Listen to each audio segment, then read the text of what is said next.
Olá, meus queridos, sejam bem-vindos à nossa quarta aula de Direito Tributário. Na aula de hoje, nós vamos continuar com o tema espécies tributárias. Falaremos principalmente sobre as características dos impostos, mas vamos finalizar a parte das contribuições sociais. Na aula passada, nós comentamos sobre as contribuições. Vimos que as contribuições são, na verdade, 4. Que contribuições é o gênero e tem 4 espécies, que são elas, as contribuições sociais, as contribuições de intervenção no domínio econômico, as contribuições de interesse de categoria profissional ou econômica e a COSIP, contribuição para o custeio do serviço de iluminação pública. Pois muito bem, falamos na aula passada sobre as contribuições sociais, mas falamos apenas sobre aquelas 4 informações importantes que todo mundo tem que saber, que são, primeiramente, a previsão legal, só para relembrarmos, para conseguir continuar a aula de hoje. A contribuição social está prevista no artigo 149 e 195 da Constituição Federal. Vimos a segunda informação com relação a quem detém a competência tributária, quem pode criar uma contribuição social, e é apenas a União, via de regra. Por que eu digo apenas a União, via de regra?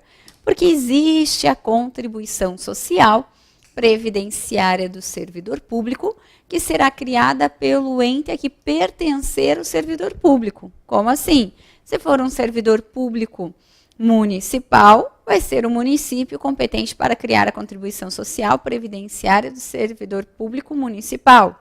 Se for um servidor público estadual, será o Estado competente para criar a contribuição social previdenciária do servidor público estadual e assim sucessivamente.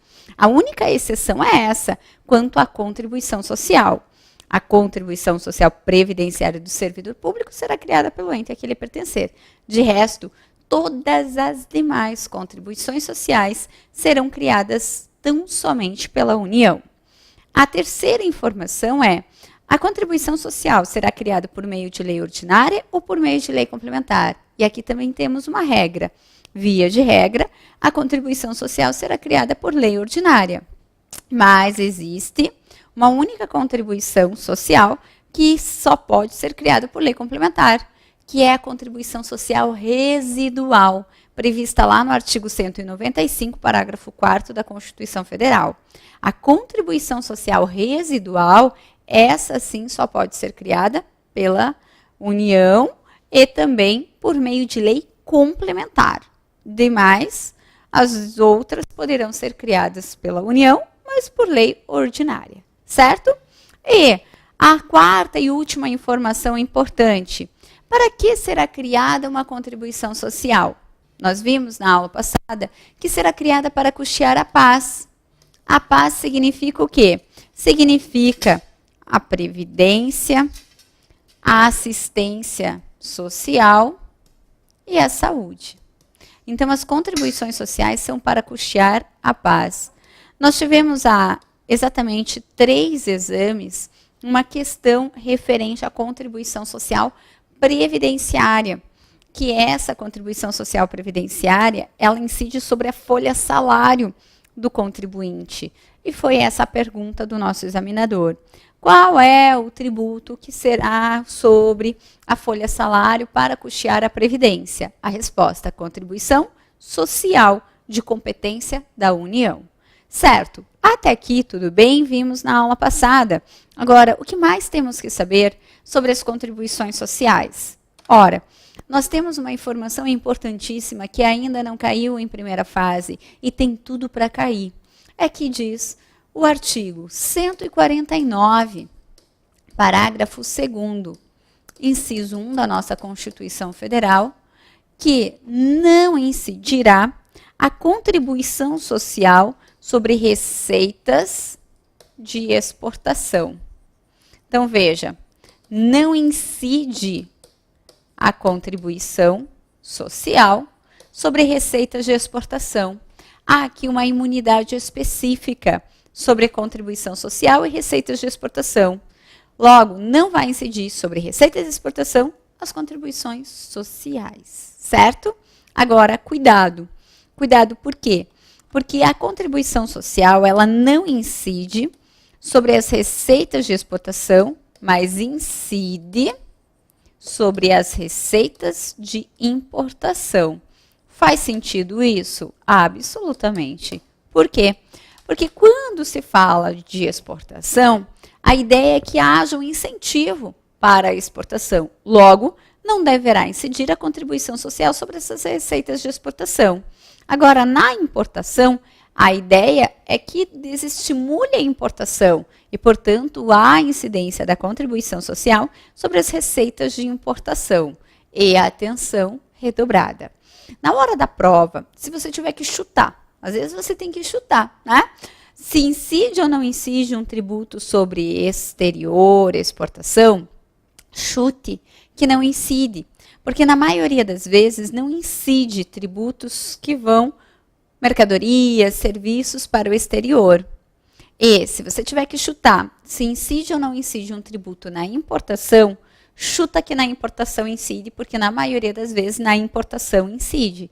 Então, cuidado com isso na hora da sua prova. Tenho que chutar, não tenho o que fazer. Então, chuta que não incide na exportação, chuta que incide na importação. Aqui, se você tivesse que chutar, você acertaria, porque é exatamente o que acontece. Não incide a contribuição social sobre as receitas de exportação, mas incide nas receitas de importação. Certo? Tranquilo? Pois muito bem. Além disso, vale a pena comentarmos sobre as bases de cálculo de contribuições sociais previstas em nossa Constituição Federal, que isso já foi objeto de pergunta em primeira fase. Veja, o artigo 195 da Constituição determina que podemos ter como base para cálculo das contribuições sociais as seguintes. Primeiro, folha-salário. Podemos ter o faturamento de uma empresa, receita, lucro ou ainda receitas de prognósticos. Ora, sobre folha-salário, nós temos a contribuição social previdenciária do INSS. O INSS é, na verdade, uma contribuição social. Sobre o faturamento e receita, nós temos as contribuições sociais, talvez mais conhecidas, que são PIS, PASEP e COFINS. E sobre o lucro, nós temos a contribuição social sobre o lucro líquido, conhecida como CSLL. E as receitas de prognósticos? Diz respeito, na verdade, aos sorteios, às loterias. Quando você faz uma fezinha, você pode até observar, vira o papelzinho, você vai estar contribuindo para a Seguridade Social, para a paz, porque incide contribuição social sobre as receitas de prognósticos, sobre essas receitas de sorteios, de loteria. Então, eu sempre digo, continue jogando, porque além de você se tornar milionário, ainda está contribuindo aqui para a Seguridade Social. Essa é a base de cálculo possível. Essas são as bases de cálculo possíveis para as contribuições sociais. E, com relação às alíquotas, a Constituição Federal determina que as contribuições sociais podem ter alíquotas ad valorem e alíquotas específicas.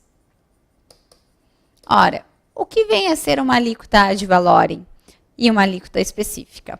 A alíquota ad valorem é aquela que vai variar de acordo com a receita, faturamento, lucro de uma pessoa jurídica. Tanto que essas alíquotas, elas geralmente são representadas em percentagem. Então, elas vão variar de acordo com a receita, o faturamento, o lucro. Já com relação às alíquotas específicas, elas correspondem a unidades de medidas adotadas. Então, elas correspondem a unidades de medidas adotadas. Você vai pagar R$ 5,00 por litro. Você vai pagar R$ 10,00 por metros cúbicos. Então, essas são as chamadas alíquotas específicas, são unidades de medidas adotadas. Quanto às contribuições sociais, É isso de mais relevante que nós temos para falar. Passamos agora para a segunda espécie de contribuição. Vamos falar sobre a contribuição de intervenção no domínio econômico, sobre as CIDs. Ora, o que nós temos de importante para falarmos sobre as CIDs? As 4 informações básicas, de novo, quais são? Previsão legal. As CIDs estão previstas na Constituição, no artigo 149, e só poderão ser instituídas pela União. Trata-se de competência exclusiva da União, exclusiva, privativa da União. Não precisam de lei complementar, poderão ser criadas por meio de lei ordinária. E a 4ª e última informação. Para que será criada a CID? O nome já diz muita coisa. As CIDs serão criadas para intervir no domínio econômico. Então, elas são criadas para intervir no domínio econômico. Essa é a finalidade da CID. Pronto. Sobre as 4 informações básicas, é isso. Agora, tem mais alguma coisa que eu tenho que saber? Tem. As CIDs, elas apresentam muitas características semelhantes às contribuições sociais. Tanto que, em muitos dispositivos, quando o nosso legislador constituinte fala sobre contribuição social, ele já diz sobre a contribuição da intervenção no domínio econômico. A exemplo, lá no artigo 149, parágrafo 2º, inciso 1 da Constituição Federal, quando a Constituição diz que não incide contribuição social sobre receita de exportação, diz também que não incidirá a contribuição de intervenção no domínio econômico sobre as receitas de exportação. É uma imunidade, Josi? É uma imunidade específica da CID. Não incidirá a contribuição de intervenção no domínio econômico sobre as receitas de exportação. Agora, e quando diz a Constituição que incide a contribuição social sobre receitas de importação? Diz também que incidirá a contribuição de intervenção no domínio econômico sobre as receitas de importação. Então, como eu te disse, algumas características são bem comuns para as contribuições sociais e para as CIDs. E se eu não tivesse te falado isso e você precisasse chutar na prova, você chutaria o quê? Incide ou não incide a CID sobre receitas de exportação? Não incide, porque na maioria das vezes não incide sobre receitas de exportação. E agora, incide ou não incide a CID sobre receitas de importação? Incide, porque na maioria das vezes incide sobre a importação. E a CID eu tenho previsão expressa na Constituição que realmente incidirá. Da mesma forma, nós temos que as CIDs podem ter também as chamadas alíquotas ad valorem e as chamadas alíquotas específicas. Então, a CID, assim como as contribuições sociais, poderão ter as alíquotas ad valorem e as alíquotas específicas. Certo?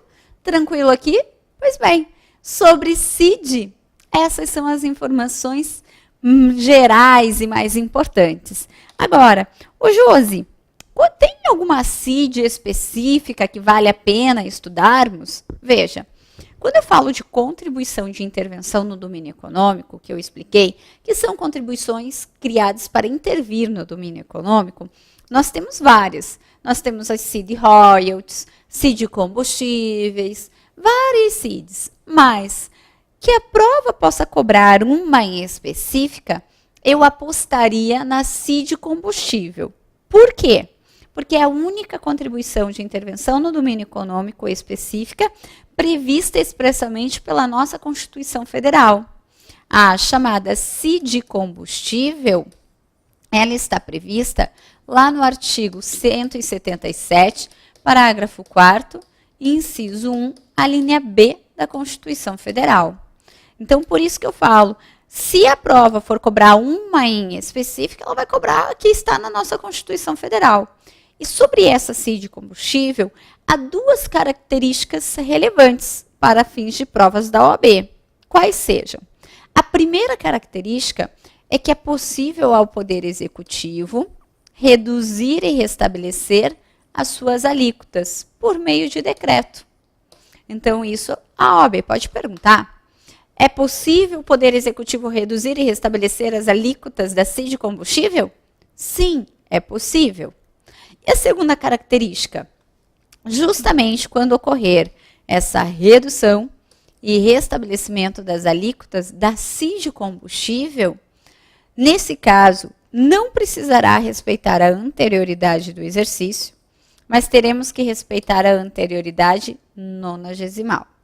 Então, nas hipóteses em que houver a redução e o restabelecimento das alíquotas da CID de combustível, não precisará respeitar a anterioridade do exercício, mas terá que respeitar a anterioridade nonagesimal. Certo? Tranquilo aqui com relação às CIDs? Pois muito bem.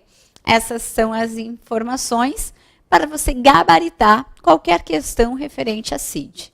Passamos agora para a terceira espécie de contribuição, qual seja as contribuições de interesse de categoria profissional ou econômica.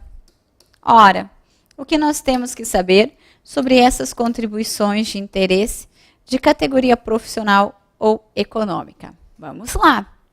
Previsão. Constituição Federal, artigo 149. Pergunta: quem detém o poder para criar uma contribuição de interesse de categoria profissional e econômica? Apenas a União. Trata-se também de uma competência privativa da União.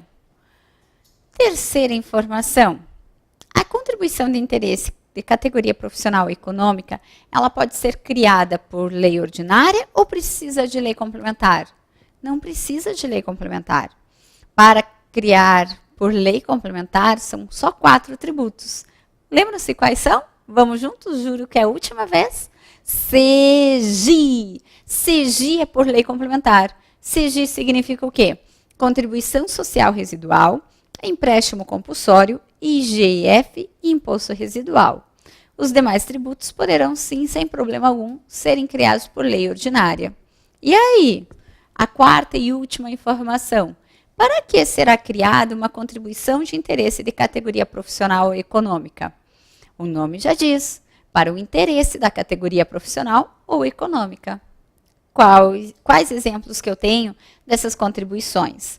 Nós temos os chamados CRs da vida. CRM, CREA, CRO. Esses CRs da vida são contribuições de interesse de categoria profissional e econômica. E eu vou te dizer mais. Essas contribuições de interesse de categoria profissional e econômica, elas também são chamadas de tributos parafiscais. Ora, por que um tributo parafiscal? O que significa dizer isso? O tributo parafiscal é aquele em que a competência tributária encontra-se com uma pessoa e a capacidade ativa tributária está com outra pessoa. Como assim? Ora, a competência tributária, que nós vimos na nossa primeira aula, é o poder de criar e majorar o tributo. Então, quando uma pessoa detém o poder de criar e majorar o tributo, e outra detém a capacidade ativa tributária, o que é mesmo a capacidade ativa tributária? São os poderes de arrecadar, fiscalizar e executar.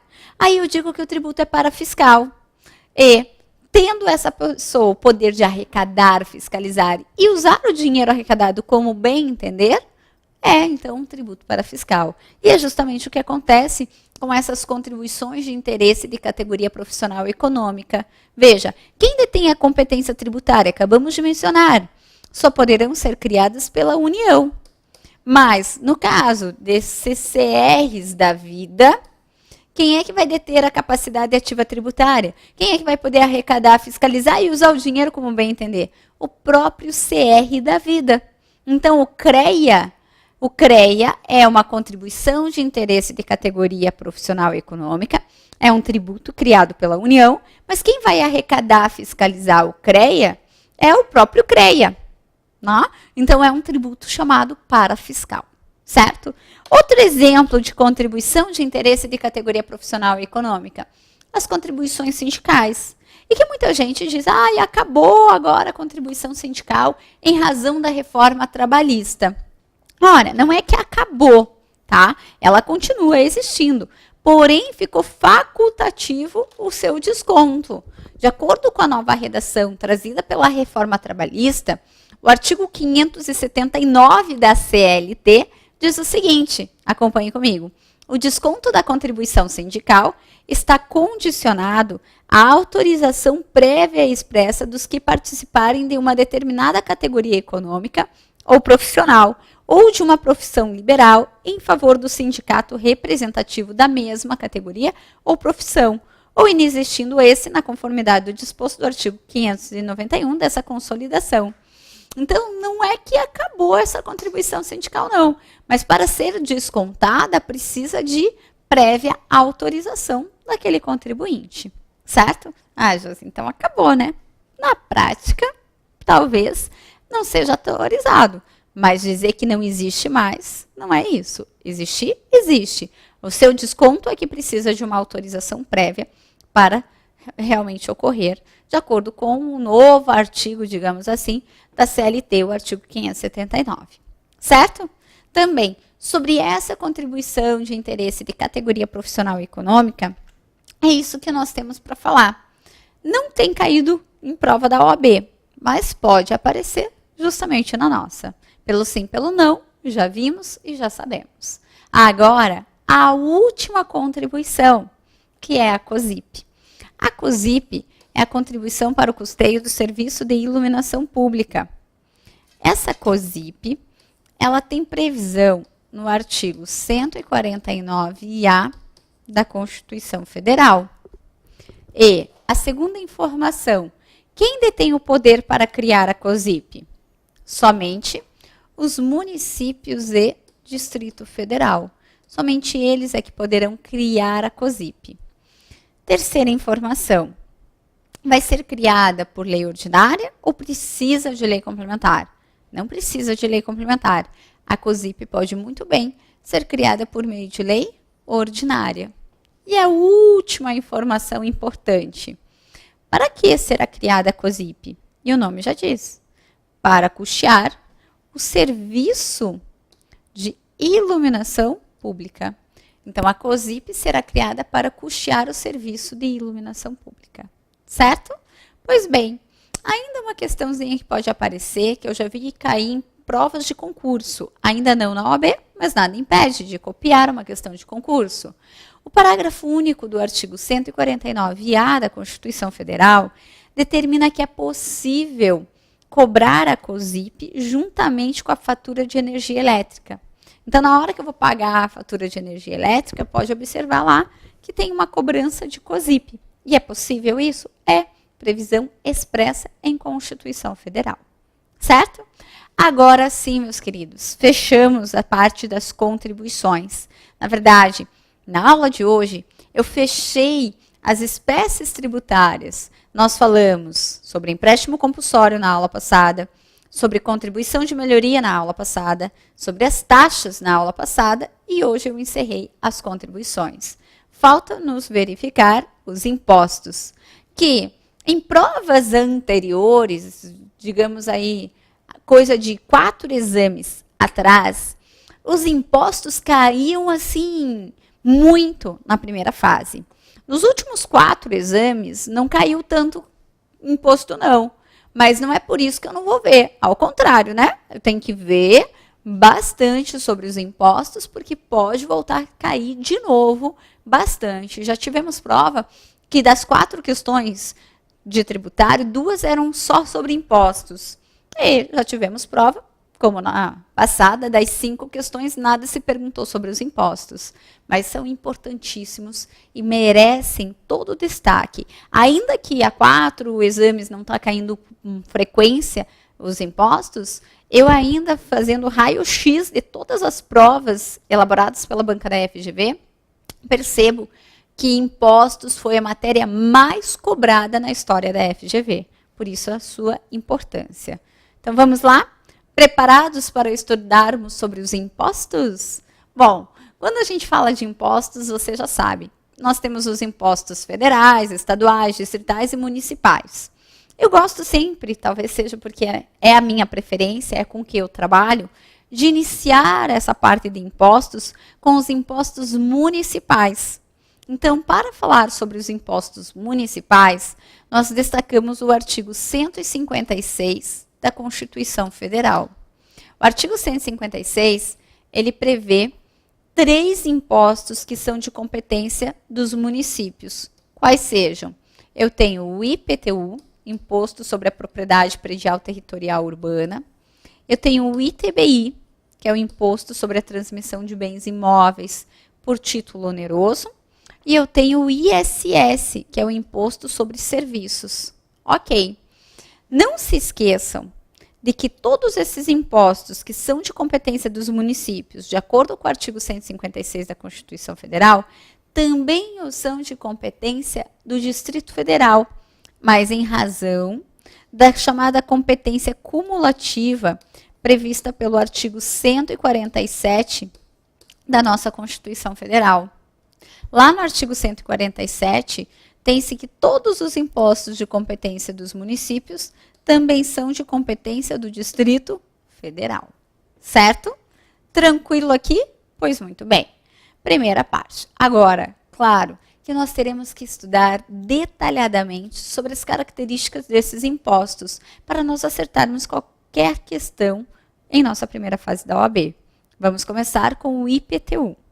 Para falarmos sobre o IPTU, assim como qualquer outro imposto, agora muda um pouquinho o método para vocês estudarem e compreenderem melhor sobre o imposto. E você vai perceber como é fácil realmente estudar o direito tributário. Tanto que tudo que eu tenho falado aqui em primeira fase, para você ter ideia, é exatamente o que cai na segunda fase. Então, até quem está em dúvida ainda se escolhe ou não o direito tributário, já tem até uma base, porque não cobra nada mais do que a gente fala aqui em primeira fase. Só que a diferença é que na segunda fase você faz a consulta. Então, por isso que é bem mais tranquilo. Vamos lá, sobre IPTU. Então, o primeiro cuidado que devemos ter, base legal. Sempre assim, Josi? Com certeza. Eu sempre tenho que saber a base legal para começar os meus estudos. O IPTU está previsto lá no artigo 156, inciso 1 da Constituição Federal.